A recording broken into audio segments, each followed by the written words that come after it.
Hello everyone, this is Bushra Khan. Welcome to Samaa podcast. 25 नवंबर 2024 है आज, लेकिन पीटीआई का मार्च अब तक इस्लामाबाद डी चौक नहीं पहुंचा। पीटीआई का सबसे बड़ा काफिला जो पानी पीटीआई की अहलिया बुशरा बीबी लीड कर रही है, उन्होंने अपने कारकुनों के साथ खिताब किया है 44 सेकंड्स का और स्टेटमेंट पास की है कि कुछ भी हो जाए मार्च खत्म नहीं करेंगे जब तक खान को वापस नहीं लेकर आएंगे। देखते हैं कि वो जिस तरह से एग्रेसिव तरीके से मोटिवेट करी अपने कारकुनों को, आखिर नतीजा क्या निकलता है, क्या आउटकम होता है। लेकिन अब तक जो ग्राउंड पर सूरत हाल है, इस्लामाबाद डी चौक तक मार्च नहीं पहुंचा पीटीआई का। हमारे साथ मौजूद है नून लीग की एमपी है उस्मा कारदार। इनसे जानेंगे कि इनकी क्या राय है जब बात करते हैं पीटीआई के एहतजाज की, इमरान खान की जानिब से उनकी फाइनल कॉल की। अस्सलाम वालेकुम। जी वालेकुम अस्सलाम। कैसी हैं आप? अल्हम्दुलिल्लाह, अल्लाह का शुक्र। आप सुनाएं। Good, thank you. सबसे पहले तो ये बताइए, बुशरा बीबी ने अपने कारकुनों के साथ खिताब किया है, बहुत ही एग्रेसिव तरीके से उनको मोटिवेट किया है कि कुछ भी हो जाए मार्च ख़त्म नहीं होगा जब तक खान को हम वापस लेकर नहीं आएंगे। इसके साथ साथ उन्होंने कहा कि पठान गैरतमंद कौम है, मुझे पता है कि पठान मेरा साथ देंगे। तो ये जो इनकी ये स्टेटमेंट है, क्या ये पंजाब और केपीके को डिवाइड करने की कोशिश है? क्या कहना चाहेंगी आप इस हवाले से? आपने दो बातें मुझसे पूछी हैं। सबसे पहले तो मैं पीटीआई को मुबारकबाद देना चाहूँगी, क्योंकि आज फाइनली पता चल गया है पूरी दुनिया को कि इमरान खान का जानशीन कौन है। और ये जो हमारे कान पक गए थे घरेलू खातून सुन सुन के, तो वो बिल्ली जो है अब थैले से बाहर आ गई है। और अब जो तहरीक इंसाफ है उसका नाम मेरे ख्याल में तहरीक मुवक्किलीन ज़्यादा मुनासिब होगा, क्योंकि आपको पता है कि अब जादूटों ने अमलियात बहुत इंपॉर्टेंट चीज़ें, बड़ी इंपॉर्टेंट है, उसके बगैर तो पहले भी कुछ नहीं हो सका था और अब तो बिल्कुल ही कुछ नहीं हो सकेगा। आपको लगता है इस बार चल जाएंगे? तो ये अब पीटीआई की जो अपनी कोर कमेटी है वो तो मल्टीप्लाइड बाय ज़ीरो हो चुकी है, क्योंकि उन्होंने बड़ा शोर हंगामा मचाया था कि ये कौन होती हैं, ये किस किस्म के बयानात दे रही हैं, हम नहीं इसको मानते हैं। और वो मिशाल यूसुफजई गई भी अडियाला ये बताने के लिए खान को कि जी नहीं वो ऐसे नहीं, वो ऐसे कह रही थी। लेकिन और फिर पीटीआई में की जो लीडरशिप है गंडापुर ख़ास तौर पे, वो ये समझे कि बस अब मामला क्लियर हो गया। लेकिन हुआ क्या, काफ़िला जब निकलने का टाइम आया तो जनाब मुर्शिद साहिबा जो थी वो गंडासा उन्होंने छीना गंडापुर का, कहा तुम्हारी ऐसी की तैसी। यही बात मैं कहना चाह रही थी कि जिस तरह आपने कहा कि ज़बरदस्ती उन्होंने गंडासा पकड़ा है। इमरान खान ने भी कहा था बुशरा बीबी को कि आप सियासत से दूर रहें, तो उन्होंने ज़बरदस्ती सियासत में मुदाखलत की है। अली अमीन गंडापुर भी रिलक्टेंट थे उनको साथ लेके जाने के लिए। इस वक्त सबसे बड़ा काफिला वो लीड कर रही हैं। देखिए, वो आपको और मुझे ट्रक की बत्ती के पीछे तो लगाना बहुत लाजिम होता है ना। ये तो एक ख़ास एक मखसूस तरीका कार होता है। असल में जो अंदरूनी कहानी है वो ये है कि आपस में दोनों एक हैं, दोनों का बयानिया भी एक है। और जो निकल के जिस तरीके से वो केपी हाउस गई और उन्होंने गंडासा ले के अली अमीन गंडापुर को कहा भाई तू कौन, तो उसने गंडापुर ने पहले तो रेजिस्ट किया और कहा नहीं नहीं आप घर बैठे ना, आपने नहीं जाना। तो उन्होंने कहा तुम्हारी ऐसी की तैसी, तुम होते कौन हो। देखिए जी, बात सारी ये है कि मानिका ख़ानदान जीत गया है और नियाज़ी खान जो है ना वो हार गया है। अच्छा, ये आपको ना कोई अलीमा खान नज़र आ रही है कहीं, ना कोई उनकी और बहन नज़र आ रही है, सिर्फ बुशरा यानी कि मुर्शिद नज़र आ रही है। अब आपने पीटीआई में भी बहुत ज़्यादा अरसा गुजारा है जी, आप बुशरा बीबी को बहुत करीब से जानती हैं।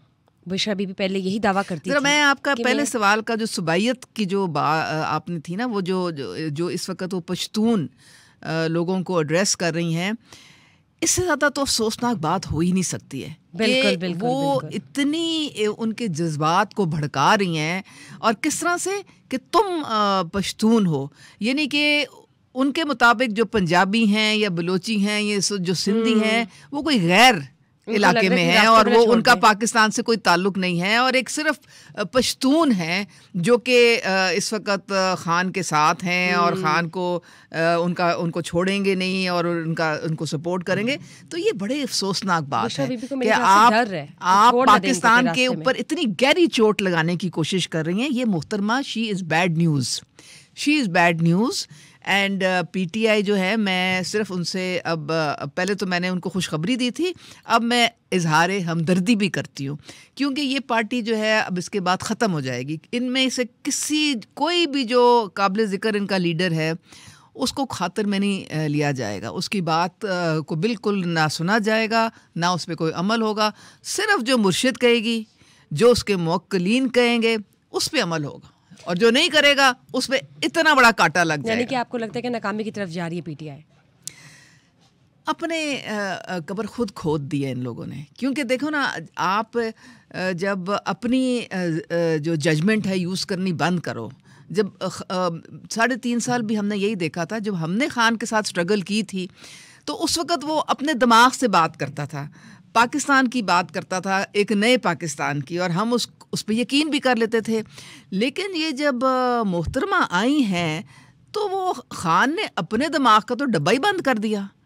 जो वो कहता था वो मुर्शिद साहिबा के, और वो माना भी इस बात को कि जी मेरी जो बेगम है वो उससे ज़्यादा अक्लमंद बंदा ही कोई नहीं है, और मैं हर रियासत की बात में उससे मशवरा करता हूँ। मुझे ये बताइए, आपने बहुत करीब से देखा है बुशरा बीबी को, आप पीटीआई का हिस्सा रह चुकी हैं। पहले बुशरा बीबी दावा करती थी कि सियासत से मेरा कोई ताल्लुक नहीं, लेकिन अब हुकूमत के खिलाफ, कोर्ट्स के खिलाफ जाकर वो कंटेनर पर आ खड़ी हुई हैं।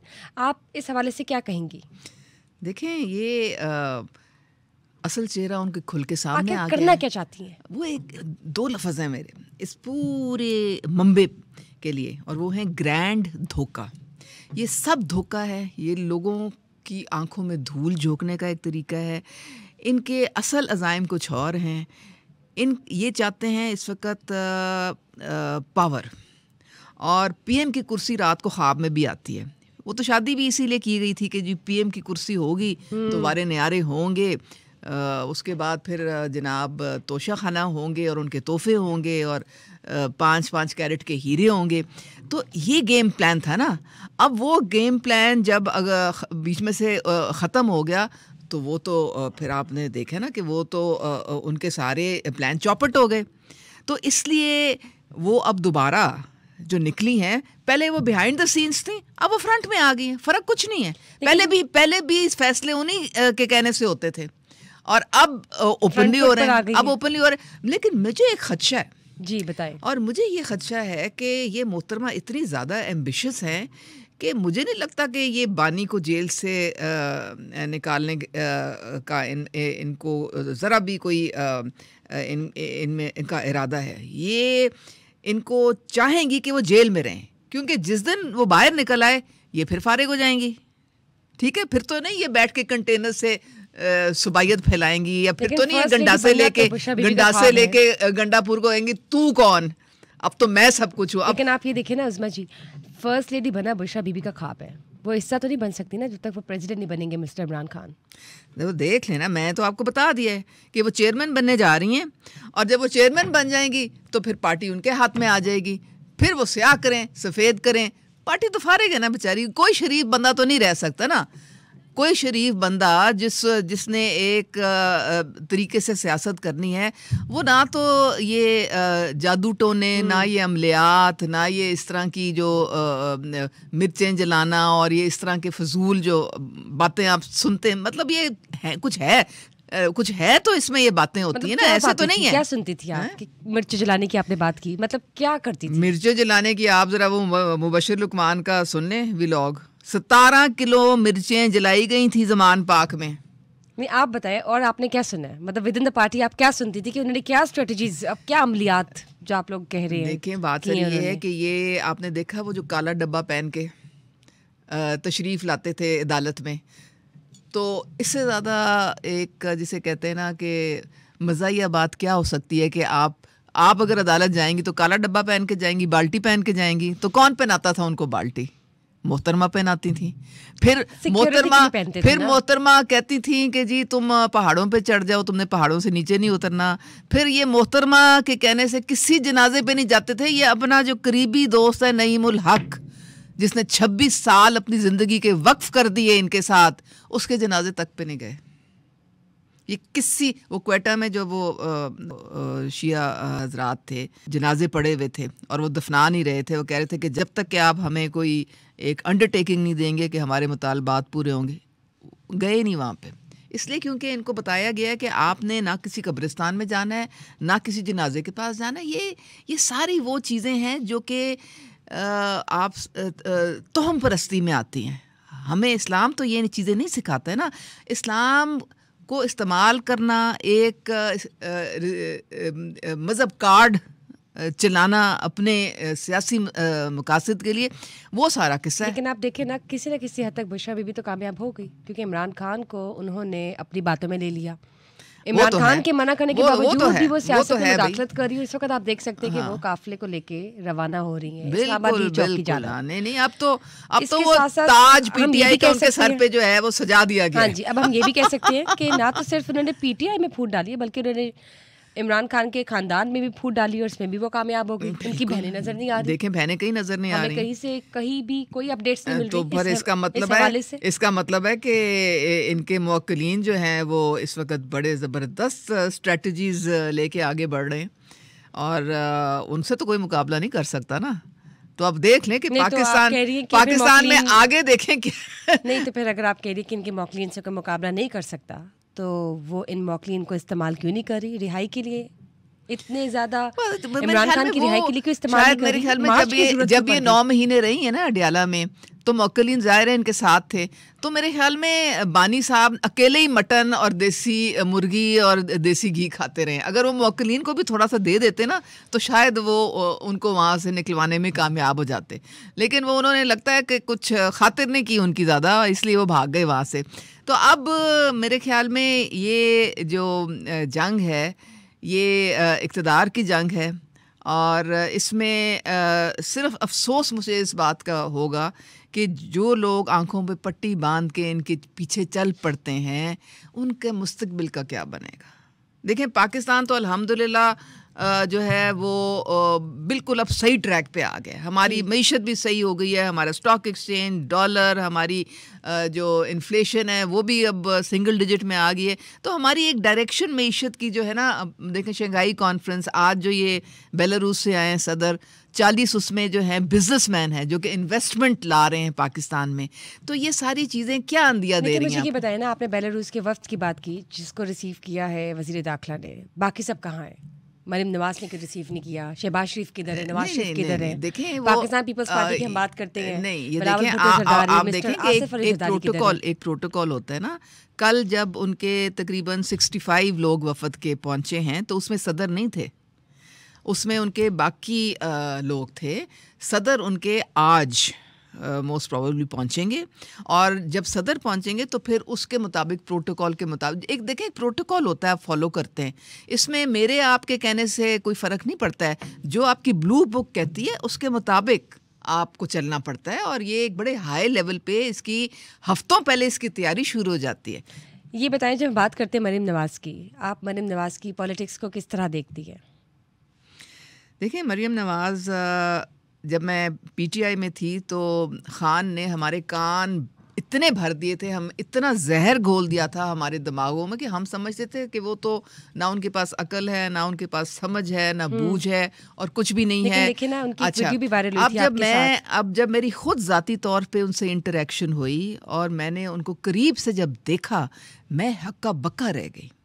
आप यकीन करें कि वो इतनी फोकस्ड हैं और इतनी वो उनकी डिसीजन मेकिंग जो पावर है वो इतनी ज़बरदस्त है। यूं वो एक चीज़ को समझती हैं और फिर ना सिर्फ समझती हैं, उसको फ़ौरन, उसकी वो एक्शन ओरिएंटेड है, उसको रिज़ल्ट चाहिए होता है, फ़ौरन वो उसका फ़ैसला भी करती हैं और फिर मॉनिटर करती हैं। जब वो बनी ना सीएम तो मैंने उनको ये हंसते हुए कहा, मैंने कहा देखिए, मैं तो आपको जान गई हूँ लेकिन लोग आपको नहीं जानते हैं, तो वो उनको नहीं पता कि क्या होने वाला है। तो कहती हैं अच्छा, फिर चलो उनको सरप्राइज देते हैं। आपकी उनकी एक वीडियो वायरल हुई थी जब वो सीएम बनी थी, जिस पर लोगों ने कहा था कि उन्होंने आपकी काफ़ी इंसल्ट की है। देखिए, वो उन्होंने सिर्फ मुझे इज़्ज़त दी है और मोहब्बत दी है और मेरी बात को वज़न दिया है। मैं आज चीफ मिनिस्टर की फोकल पर्सन हूँ पोलियो पे। अगर वो उन्होंने मेरी कोई हद तक करनी होती है, मुझे कोई नेगेटिव मेरे से बात करनी होती तो वो मुझे अपनी फोकल पर्सन ना बनाती। तो इस वीडियो में जो भी हुआ, आपको लगता है कि ऐसा कुछ नहीं था? आपको पता है कि ये जो बहुत सारे लोग हैं पीटीआई में भी और फिर अब नून में भी हैं जिनको मेरे से बहुत मोहब्बत है और वो बर्दाश्त नहीं कर पाते कि ये क्या बात है, हमने इतना इसको कोशिश की, हमने इधर से इसको खंजर मारे, इधर से इसकी टांगें खींची, पता नहीं क्या कुछ हमने इस साजिशें इसके ख़िलाफ़ नहीं की, ये फिर वहीं की वहीं खड़ी है। तो वो बेचारों का देखें ना, फ्रस्ट्रेशन है, मैं क्या कर सकती हूँ। उन्होंने वो निशाना मुझे नहीं बनाया था, निशाना उन्होंने मरीम नवाज़ साहिबा को बनाया था कि जी वो बड़ा उनके गर्दन में सरी है। हालांकि बात कुछ भी नहीं थी, और मेरे साथ वो इतनी वो पीछे से आई, प्यार से उन्होंने मुझे पीछे से इस तरह से कहा कि उज़्मा तुम्हारा क्या हाल है। और मैं उस वक़्त कुछ खा रही थी, तो मैंने ना ऐसे एक स्पॉन्टेनियस तरीके से ऐसे हाथ करके तो उनको एक रेसिप्रोकल जेस्चर उनको दिया। तो अचानक उनको भी उन्होंने एहसास, और मुझे भी एहसास हुआ कि मेरे तो हाथ गंदे हैं, ग्रीसी हैं। और उन्होंने उस दिन अपनी स्पीच करनी थी, अपना ओथ लेना था, वो वाला दिन था। तो अगर वो उस वक़्त मैं ऐसे उनके सारे कपड़ों पे वो घी, आपको पता है शादियों पे मैं और आप जाते हो, हम भी अपने कपड़े बचाते फिरते हैं, बचाते हैं कि नहीं। तो अगर वो इस तरह से हो जाता, वो क्या करती फिर उस दिन सारा दिन। तो एक्चुअली तो वो that was nothing, it was absolutely nothing. मेरी और उनकी एक म्यूचुअल रिस्पेक्ट का रिश्ता है, और ये पूरी दुनिया जानती है इस चीज़ को कि वो कभी मेरी कोई बात रद्द नहीं करती हैं, और she has full confidence in me कि जो भी वो मुझे टास्क देती हैं। जो लोगों का एक नोशन है, एक परसेप्शन है मरीम नवाज साहिबा को लेकर कि वो एरोगेंट है या रूड है, नॉट एट ऑल, तो ऐसा कुछ नहीं, नॉट एट ऑल। आपने देखा है अब वो किस तरह से अस्पतालों में, स्कूलों में, स्पेशल बच्चों के पास, और ख़ास तौर पे ऐसे लोग जो कि कमज़ोर तबका है, उनके साथ। अब पोलियो की जब मैंने उनसे कहा कि प्लीज़ आप लॉन्च करें, हमने ये कैंपेन स्टार्ट करनी है, वो आई और फिर माँ बाप के पास बैठी हुई हैं, पोलियो वर्कर्स के साथ तस्वीरें खिंचवा रही हैं। अगर जो बंदा एरोगेंट होता है वो ऐसे करता है। ठीक है, ये बताइए before we wrap up the session कि आपको लगता है कि पीटीआई का ये एहतजाज जो इस वक्त जारी है, अब तक इस्लामाबाद डी चौक नहीं पहुंचा, इमरान खान को रिहाई दिलवा सकेगा या नहीं? देखिए, बात सारी ये है कि मेरा पॉपकॉर्न का बैग ख़त्म हो गया, मैं एक और ले आती हूँ, आपको भी एक पॉपकॉर्न का बैग। आप रिलैक्स और इन्जॉय करें, इन्जॉय द शो। ये 0/0 होना है, इसका कोई रिज़ल्ट नहीं निकलना। रिज़ल्ट निकालना है तो एक इनको मैं मशवरा दूंगी, ये ऐसा करें, जो बाहर इनके पास इतना लोग इनको पैसे देते हैं और ये कहते हैं जी सारे ओवरसीज़ हमारे साथ हैं, चार्टर्ड जहाज़ों में भरे उन लोगों को, साथ ट्रम्प को भी बिठा लें और सीधे अडियाला लैंड करें, अडियाला लैंड करें और उड़न कटोले पे बिठा के खान को ले जाएं। That's the only way. Thank you for being here and sharing your opinion. देखते रहिए समा podcast. Stay tuned for another session and latest updates. Till then, bye bye.